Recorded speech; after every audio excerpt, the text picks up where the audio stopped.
सलमान खान के Galaxy apartment में जो फायरिंग हुई है उसका पूरा कच्चा छिटा खोल दिया है अब पुलिस ने।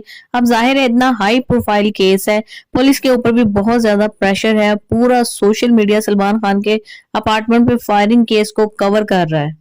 पुलिस का कहना है कि शूटर्स कई महीनों से तैयारी में लगे हुए थे सलमान खान के ऊपर फायरिंग करने के लिए, और उनका ये दावा है कि ये फायरिंग सिर्फ डराने के लिए नहीं की गई बल्कि इस फायरिंग का मकसद सलमान खान को कत्ल करना था। इन शूटर्स ने सलमान खान के गैलेक्सी अपार्टमेंट पर अटैक तो 14 अप्रैल को किया था, लेकिन 28 फरवरी से उन्होंने सलमान खान पर नजर रखी हुई थी और सलमान के फार्म हाउस के 10 किलोमीटर के अंदर ही ये रह रहे थे। पुलिस ने बताया कि 28 फरवरी को ये दोनों शूटर्स मुंबई पहुंचे और यहाँ पर आकर उन्होंने सलमान खान के फार्म हाउस के 10 किलोमीटर के एरिया के अंदर ही एक चौल में एक कमरा किराए पर लिया था। 3,000 रुपए इस कमरे का किराया था, लेकिन उन्होंने 10,000 रुपए एडवांस में जमा करवाए थे। कुछ दिन रुकने के बाद ये दोनों 18 मार्च को ही होली मनाने के लिए बिहार चले गए और फिर 1 अप्रैल को वापस आए और फिर इन शूटर्स ने एक सेकंड हैंड बाइक ली।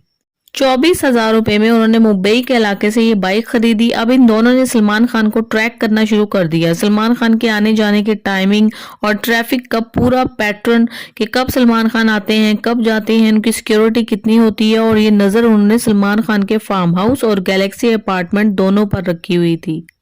अब इन शूटर्स का प्लान ये था कि ईद के दिन सलमान खान को शूट करेंगे। उन्होंने एक रात पहले पूरी प्लानिंग कर ली, कौन से रास्ते यूज करने हैं और बाहर किस साइड से जाना है। अब प्लान तैयार था, ईद के दिन सलमान खान को शूट करना था, लेकिन ईद के दिन सलमान खान के घर के बाहर उनके फैंस का बहुत बड़ा हजूम इकट्ठा हो गया और एक तरह की भगदड़ मच गई, तो इनको अपना प्लान कैंसिल करना पड़ा। तो एक तरह से ये कह सकते हैं कि सलमान खान के फैंस ने जमा होकर उनकी जान बचा ली।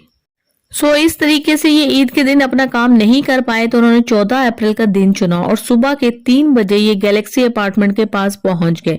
वकास गुप्ता बाइक चला रहा था और सागर पीछे बैठा हुआ था। सागर ही वो शख्स था जिन्होंने फायरिंग की। पहली गोली उन्होंने सलमान खान की बालकनी पर चलाई, दूसरी बालकनी की रेलिंग पर चलाई, तीसरी गोली बिल्डिंग के फर्स्ट फ्लोर पर चलाई गई और चौथी गोली बिल्डिंग के सेकेंड फ्लोर पर लगी और एक फुल बुलेट भी पुलिस को वहां से बरामद हुई है। अब ये दोनों गैलेक्सी अपार्टमेंट पे फायरिंग करने के बाद माउंट मैरी चर्च पहुंचे, जहां पर उन्होंने अपनी बाइक को छोड़ दिया। पुलिस ने 500 सीसीटीवी कैमरा को सर्च किया, तब उन्हें पता चला कि बाइक माउंट मैरी चर्च के बाहर मौजूद है।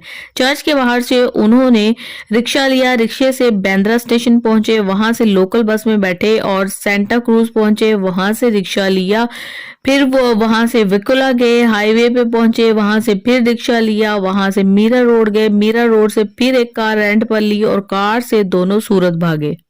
सूरत से उन्होंने एक लोकल बस ली और सूरत से निकलते हुए उन्होंने हथियार को एक नदी में फेंक दिया। अब देखें उन्होंने कितने रास्ते और कितनी गाड़ियां बदली कि पुलिस को पूरे तरीके से उन्होंने गुमराह करने की कोशिश की। प्लानिंग उन्होंने बहुत ही ज्यादा अच्छी की थी, भाग निकलने की फुल प्रूफ प्लानिंग थी, तो फिर ये पकड़े कैसे गए।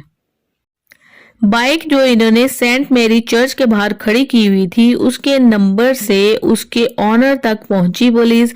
ऑनर ने बताया कि मैंने तो ये बाइक एक एजेंट को बेच दिया था। पुलिस फिर उस एजेंट तक पहुंची, तो एजेंट से पुलिस ने जब पूछताछ की तो उसने बताया कि बाइक को तो मैंने सेल किया था। तो बाइक जिसको सेल की थी उसके डॉक्यूमेंट्स उस एजेंट ने पुलिस को दिखाए, उसमें उसी कमरे का रेंट एग्रीमेंट मौजूद था जो शूटर्स ने सलमान खान के घर के पास लिया था। और यहाँ से ये केस जो है ना वो सॉल्व होना शुरू हुआ। फिर पुलिस ने इनको ट्रेस किया और अरेस्ट किया, इन्हें मुंबई लाया गया, फिर कोर्ट में इनको पेश किया गया। वहां पे उन्होंने स्टेटमेंट दिया कि उनका प्लान सलमान खान को मारने का था, जो कि ईद पे प्लान किया गया था, लेकिन उनके फैंस की वजह से बहुत ज्यादा जमा हुए थे, भगदड़ मच गई थी, इसलिए उनका ये प्लान कैंसिल हो गया। और अभी भी इन दोनों शूटर्स का 10 दिन का रिमांड लिया गया है। इन्वेस्टिगेशन इन पर जारी है, मजीद इंकशाफात ये करेंगे।